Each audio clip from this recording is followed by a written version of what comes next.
Batman may not have any superpowers, at least not physically, but mentally he's the Man of Steel, or so he shows himself to be. The man has experienced a life of loss, loneliness, and immense responsibility, yet Batman deliberately chooses to sacrifice a life of happiness to ensure that kids around the world don't experience the tragedy that he did. However, being in the crime-fighting business is risky, and despite Batman's guarded nature, there are several people who he cares for: the Robins, his son Damien, and of course, Alfred. Throughout several stories, these weaknesses are used against him, as Batman has to experience their deaths from time to time, making it impossible for him to keep up his cold demeanor. And for the readers and the viewers, seeing the most mentally resilient character fall apart is nothing short of heartbreaking. In today's video, we'll go over 8 such instances where Batman cried.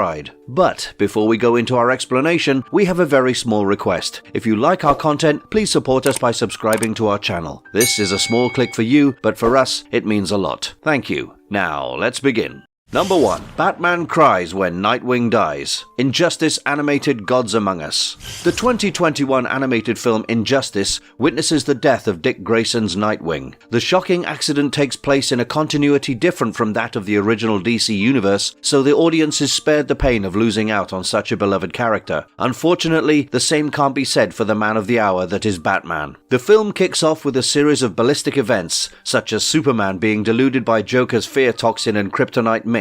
The resulting effect on his psyche causes him to kill Lois Lane while he thinks that he's fighting Doomsday. When Superman learns the truth, he kills the Joker in cold blood and goes off to bring his new idea of this so-called justice by force. Naturally, he becomes a threat to the country, if not the world, and his actions even create a rift in the Justice League. While Wonder Woman stands to support him, Batman adheres to his vow of not taking a life and stands against the Man of Steel. Superman heads off to relocate the inmates of Arkham Asylum to a stricter and more secure facility. Harley Quinn, who has now decided to become a hero, stands against Superman and releases the inmates. This unexpected problem causes Batman and Superman to fight alongside each other once again, despite their ideological differences. However, both Batman and Nightwing are shocked to learn about Damian Wayne's Robin siding with Superman. While Nightwing tries to restrain the inmates, Robin goes crazy as he hits them with steel bars. Nightwing tries to stop him from being so aggressive, causing Robin to lash out in anger. As he screams, "Shut up!" while addressing Nightwing, he throws his steel bars at him. One of the bars hits Grayson in the head and it kills him on the spot. Batman soon rushes to the scene and realizes that Nightwing is no more. Robin is devastated as he never intended to kill him. He gets closer to Nightwing's body, but Batman shoves him away. He looks at Damien and says, "I thought I could redeem you. I was wrong," and he walks off. Later, Catwoman learns about the accident from Superman and tries to comfort Batman. With the loss weighing down upon him, Batman breaks down as he audibly begins to cry. She tells him, "Just for today, don't be Batman, don't be the mask. Let it out, just for tonight. Let yourself fall apart. I promise to hold you together." Batman falls to his knees, sobbing over the loss of Dick Grayson, while Catwoman holds his crying face and tries her best to comfort him. Number 2. Batman cries when Alfred dies. There are certain things that never change in DC. Krypton gets destroyed, Batman's parents die, and Alfred keeps on living. In fact, it's hard for many to even imagine Batman carrying out his vigilante activities without his mentor, butler, and father figure, Alfred Pennyworth, looking over and assisting him through every move. But this all changed in Batman's 77th issue, where the Flashpoint Batman, aka Thomas Wayne, and the supervillain Bane kill Alfred by snapping his neck. Bane and Thomas Wayne initially take over Gotham and hold Alfred hostage. They do this to use it as leverage against the Bat family, who are being prevented from stepping into Gotham City. Alfred knows that he's Batman's only vulnerability, and so he sacrifices himself. In the 2020 one-shot cover, Batman Pennyworth R.I.P., Batman finds himself in a tough spot as he tries his best not to have a breakdown in public. Bruce inaugurates the Alfred J. Pennyworth Children's Hospital, a hospital dedicated to save the lives of Gotham's lost children.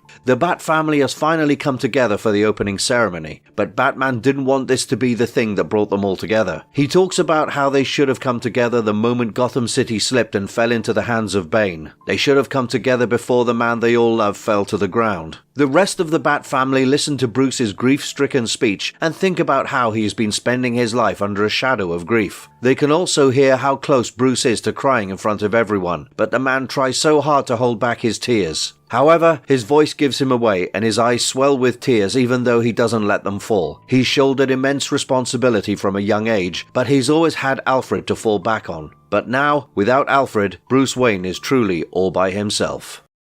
Number 3. Batman cries when Damien dies. Batman has a penchant for getting romantically involved with his enemies. One of his most notorious romances has been with Talia al Ghul, the supervillain daughter of another famous supervillain, Ra's al Ghul. The two were quite serious as a couple as well, and somewhere down the line, Talia got pregnant with Batman's baby. However, Batman was oblivious to this. Talia didn't want to deal with the labors of pregnancy, and Damien was shifted to an artificial womb. During this time, he was also genetically perfected to be a perfect warrior for the villainess's cause. Damien went on to be raised by Talia and the League of Assassins. However, as fate would have it, Batman did find out about Damien. Talia's dream of ruling the world with Batman by her side and Damien as their heir came crashing down as well, as Batman was dead set against it. Even Damien decided to follow in his father's footsteps as a crime fighter. So Talia cloned Damien to be stronger than the original and to always do her bidding, and thus the Heretic was born. In the 8th issue of 2012's Batman Incorporated, the crime organization known as Leviathan attacks Gotham City. Both Damien, who wears his powerful exoskeleton, and Nightwing engage the enemies, while Batman is in a safe, submerged in a pool of water. Talia, who is the one pulling all the strings,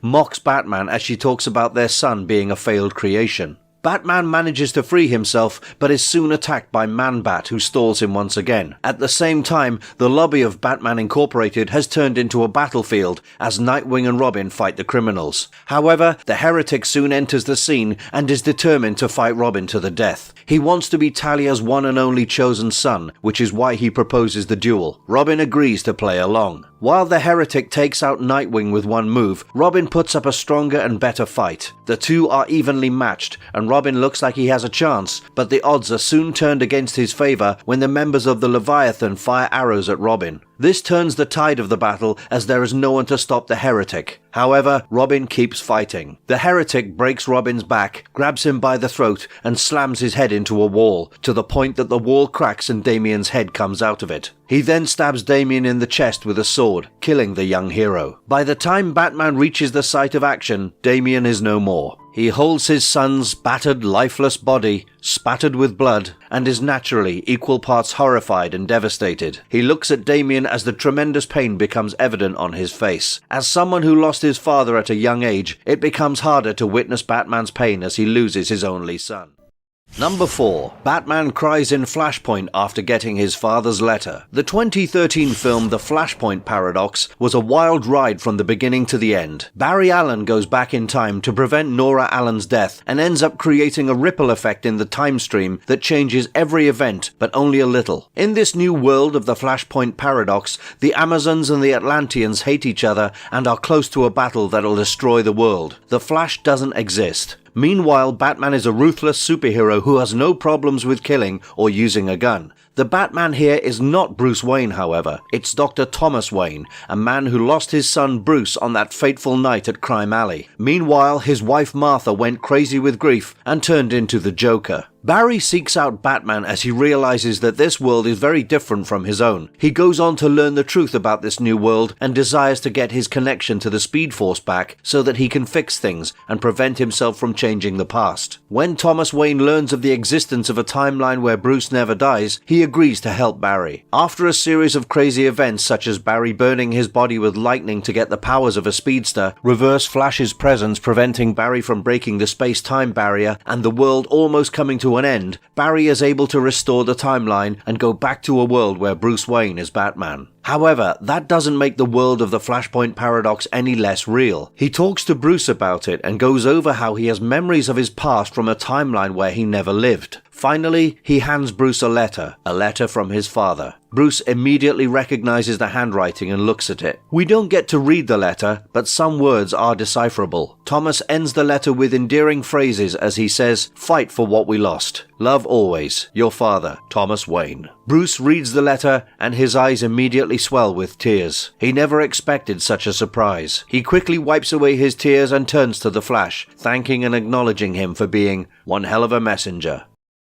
Number 5. Batman Cries When Jason Todd Dies. The 1988 4-part comic called A Death in the Family pulled off a risky social experiment where the writers made the audience choose the fate of Robin's or Jason Todd's life. The amazing result was that the audience actually voted for Robin, the Boy Wonder's death, thus eliminating a crucial character from the storyline. The story starts off with Batman and Jason arguing over Jason's reckless and suicidal manner of fighting criminals. Batman recognizes the need for vengeance within Jason, which prompts the Boy Wonder to act in such a rash manner in his battles. As such, he temporarily relieves him from his duties as a hero so that he can properly mourn the loss of his parents. Around this time, Jason comes across old papers and documents where he sees a blotted out version of his mother's name. Even if the name remains undecipherable, he recognizes the first letter as an S, which is strange because Jason always thought his mother's name was Catherine with a C. Jason realizes that Catherine was his stepmother, which means that there's a slim chance his biological mother is still alive. From his father's address book, he jots down 3 women whose names begin with an S and locates them across the Middle East and Africa using the Bat computer. At the same time, the Joker escapes from Arkham Asylum and goes on a killing spree. Jason runs away to the Middle East to find his mother. To his surprise,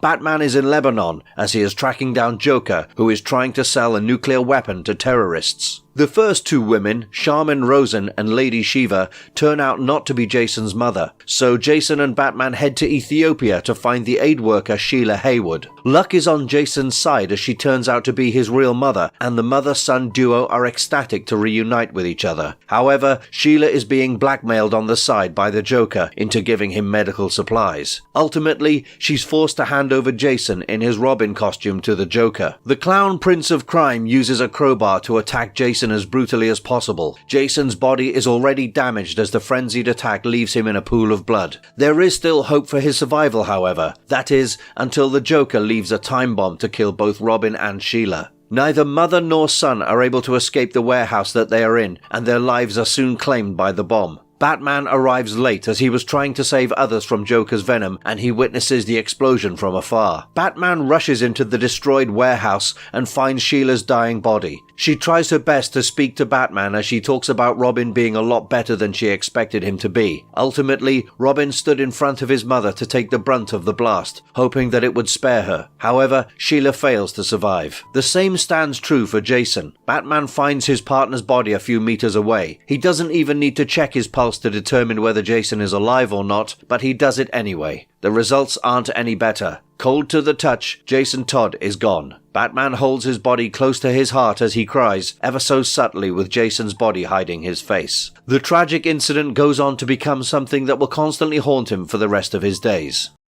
Number 6. Batman cries at the mirage of his parents. The Superman-Batman comic series has a storyline that accounts for a surprising turn of events where Superman and Batman experience a switch in their physiologies. The story begins with Bruce expressing his distaste towards Metropolis, while Clark harbors the same feelings towards Gotham. Despite their displeasure towards the cities, there's an underlying element of envy. Batman doesn't say it, but he wishes for a power that will allow him to be everywhere in Gotham all at once. Meanwhile, it's no secret that Superman is often scared of his own powers. They attend a museum in Metropolis as civilians, but the visit is not a smooth one as Silver Banshee happens to be there as well. She steals an ornament, famously known as the Brooch of Cawdor, hoping to break the curse that forces her to live from host to host. Batman and Superman intercept her, but strangely, something causes their physiologies to swap. They remain oblivious to it until later, when Bruce manages to heal from terrible injuries at an alarmingly fast rate, and experiences experience his heightened powers, while Superman loses his X-ray vision, heat vision, and even his flight. With Batman now having Superman's powers, the Man of Steel teaches the Bat how to deal with it. The duo also seeks out Zatanna to reverse the problem. She tells them about the Brooch of Cawdor granting people their heart's desire, but at a cost. Bruce strangely loses his calm during the conversation and flies off after arguing with Zatanna, prompting Superman to realize that something is wrong. Batman then goes on to hone his new powers and stop crime everywhere. He is finally everywhere at once, all across Gotham City. Even Bane is no match for him anymore. Meanwhile, Superman heads for a date night with Lois Lane when he spots a crime in Metropolis. He rushes to the site but is immediately shot. At the same time, Batman finds himself looking over Earth from space as he calls out to his parents, telling them that he can hear everything, see everything, and save everyone. He cries while he talks about it. However, it turns out to be ironic because despite his powers, his friend Clark lies in a pool of blood from the gunshot. Help from doctors and the Justice League manage to save Superman, but everyone realizes that something is wrong with Batman. They suspect Superman's powers and the Brooch of Cawdor have affected his mind. However, Batman finds it to be patronizing and decides to use these abilities to the fullest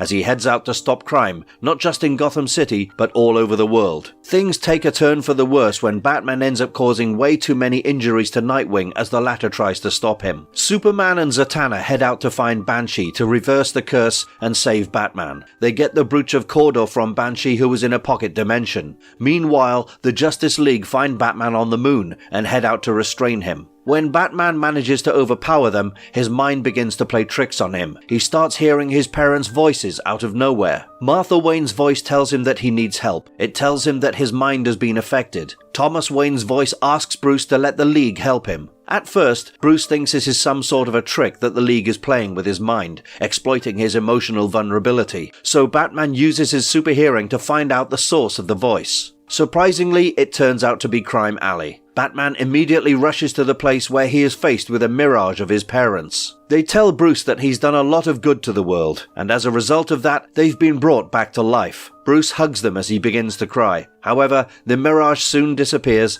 and Bruce finds himself all alone once again. Then he sees Clark Kent, who happens to be the man behind the mirage. With the Brooch of Cawdor, he was able to show Batman's greatest desire to him, but the madness had to end.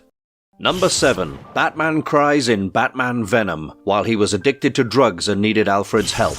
We know Batman as a man of principle and discipline. No one really takes him for someone who indulges in reckless things like gambling or drugs. The latter is reserved for Bane, who uses the sinister Venom steroid to heighten his powers. The steroid is popular among criminals of Gotham City, but before Bane even existed as a character, Batman had fallen victim to this dangerous drug. In the 1991 comic series Batman League of Legends, Batman tries to rescue a kidnapped girl called Sissy Porter. However, fate is not on his side and he fails to save her, which leads to her death. His inability to move a huge boulder plays a crucial role in why Batman, a man without superpowers, fails to complete his mission. Batman relays the news to her father, Mr. Porter, after he discovered that Sissy was snatched because the kidnappers wanted to get their hands on a drug her father had been synthesizing. The drug, Venom, apparently gave the user super strength. When the kidnappers attack again, Batman fails to detain them. The two back-to-back failures cause Batman to spiral into depression. He obsessively tries to stop the kidnappers but fails again, mainly because he's too physically fatigued to keep up. Ultimately, a desperate Batman turns to Dr. Porter's drug to enhance his abilities. Right after taking Venom, Batman experiences an immense surge in his strength. He's able to take down the kidnappers and continues to use the drug, much to Alfred's distaste. The power makes Batman lose his intellect to a great extent, and he just becomes a personification of brute force. Despite Alfred's protests, Batman doesn't give up on this life, causing his loyal butler to quit his job. His dependency on Venom grows to the point that he keeps going back to Dr. Porter. He even gets affiliated with his business partners Slaycroft and Timothy. He learns that they intend to create an army of superheroes, but strangely, Batman doesn't care. He only wants Venom. Things begin to fall into perspective when Batman almost decides to kill his friend Commissioner Gordon to do the dealer's bidding in exchange for the drug. He even fails at apprehending them as they lure the Bat away with more venom, but Batman realizes the state he's in. He's never experienced feelings like this before, so he doesn't recognize what it is that he's feeling. He just knows that it's terrible. He throws the drugs away, which takes all of his might, and contacts Alfred. Alfred is glad to get his call, but Batman is devastated as he speaks in broken sentences. He begs Alfred to come back and help him, asking Alfred to lock him in a cave for a month and not let him out. He begs Alfred to meet him at the mansion as he cries. This is one of the weakest states Batman has ever been in, because previously he's cried over the loss of others. This time, he cries over losing himself. Ultimately, going cold turkey for a month works out, despite terrifying withdrawal symptoms. He also shuts down the drug operation, but unfortunately only for 2 years, as it returns in 1993, when it's used to create Bane. Number 8. Batman cries while talking to Alfred. The 18th issue of the 2011 Batman comics begins with a feud between Oswald Cobblepot and Ignatius Ogilvy's Emperor Penguin. While Ogilvy tries to make Cobblepot understand that he's not untouchable, Batman tries to take Cobblepot to Blackgate Prison. The Joker has made a mess out of the situation in Arkham, and Batman believes Oswald Cobblepot was in on the plan. But he wasn't, aside from the part where he was forced to cooperate with the Joker because he would have been killed if he didn't, and without proof, Batman can't really apprehend him. The Penguin soon leaves Arkham when Aaron Cash comes to Batman. He reveals that the sociopathic serial killer Victor Zsasz has escaped his cell. He is out on the loose once again. Batman heads out to visit his parents' grave as he ponders over the serial killer being out on the streets. There will undoubtedly be more senseless deaths once again. Alfred speaks up, standing behind Bruce, and asks him if he needs anything. Tears roll down Bruce Wayne's face as he responds, saying that Alfred has nothing that he can give him. It's no secret that there is nothing Batman wants more than his parents and to stop crime in Gotham City. But no matter what he does, it's never enough. Having lost his son Damien not too long ago makes the grief and the hole in his heart a lot worse. He wants him back,